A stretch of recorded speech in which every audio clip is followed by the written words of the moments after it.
এবার নতুন রাজনৈতিক দল গঠন করলেন সাংবাদিক ও পাকিস্তান তেহরিকে ইনসাফ পিটিআই দলের প্রতিষ্ঠাতা ইমরান খানের সাবেক স্ত্রী রেহাম খান।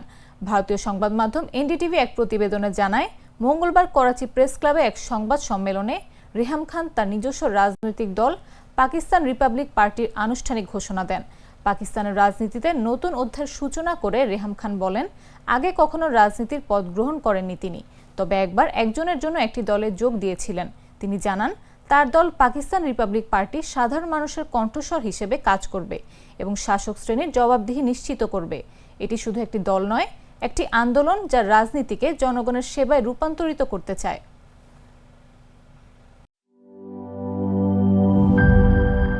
বান্ডেল থাকলে প্রতি সেনমানিতে টাকা বাঁচবে। বিকাশ সেনমানি বান্ডিল কিনে জিতুন প্রতি লেনদেনে।